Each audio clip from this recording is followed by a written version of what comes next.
thanks very much for your question, and it's a very, very important one. And if you're writing a review, I hope you don't end with the ending, don't spoil everything. It's an open question, but the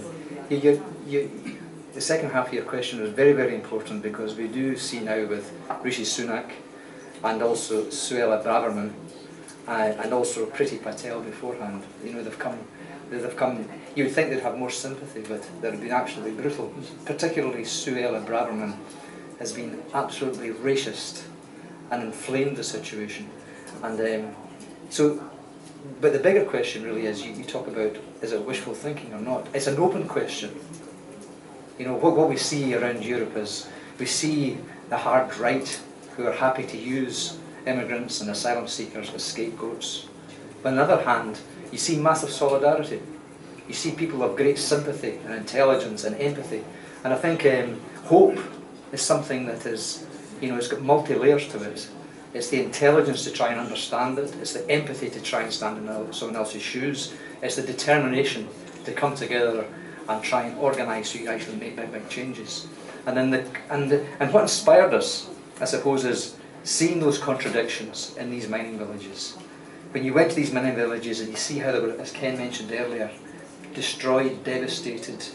The defeat in 1984 with the trade union was very, very important. And you saw people who had lost agency in their own lives. And when you go to these villages, the library's gone, the swimming pool's gone, the churches are gone, you know, the shops are all gone. And like, you know, many of these villages, the thing that's hanging on is a few pubs, last public place standing. And so the people who have lived in these areas too, what they do is they put immigrants in there, and other local authorities in the rest of England dump problem families there, people who lost souls, people out of prison. So they feel they've got no agency in their life. And they say, why are you doing that to us and not to the rich areas? You know, and so the whole question becomes, in a way, what they do is they make it nice and convenient to blame immigrants. And then, so there's a massive battle going on just now between those people who want to be honest and try and have a rational response to what's going to happen with immigrants coming from war and climate change, and those who are determined to hide other problems and blame refugees. And you see that right through the whole of Europe. You see it in Hungary, you see it in Italy, I think you see it in every single country. You see it in countries that have had a history of fascism in Italy and Greece, and they are often left carrying the brunt of it. So there has to be a rational response by the rest of Europe to say, how are we going to deal with this problem rationally and then deal with it collectively? And so I don't think, you know, we are seeing this through any kind of spectrum of happy thinking. There's a massive debate and a massive fight to go on, and it's an open question what will happen. Two quick things on that. Agreed, of course. First of all, there is a big fight back. We've had railway workers opposing the privatisation of the railways and getting a proper wage increase because their wages have gone right down, and defending the services.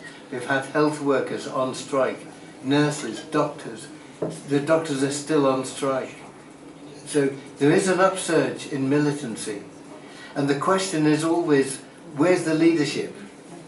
Because militancy is like steam from a kettle, isn't it? It'll dissipate unless you have a leadership that will keep to the demands and don't give in till you win. And the leadership doesn't always do that.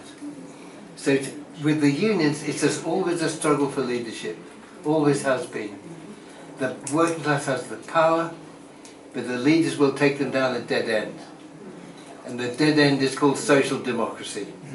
And the European so-called socialist parties, including the Labour Party in Britain, lead into a dead end.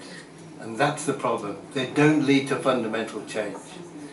But the other point I just wanted to pass on quickly, just to share, is that hope is a political necessity.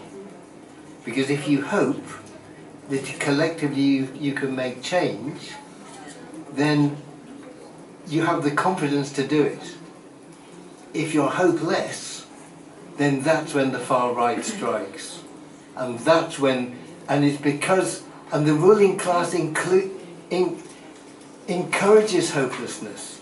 this is the way the world is. There is no alternative, as Thatcher's saying. There is no alternative. Yes, by God, there's an alternative. But they want to tell you there's no alternative. Then you have no hope. Then you don't change anything. That's why they promote racism. Because if you blame the immigrants, you don't blame the people who are ripping you off. And if you blame the people who are ripping you off, you can say, my God, we can change this. And then you have hope. So hope is fundamental to making changes.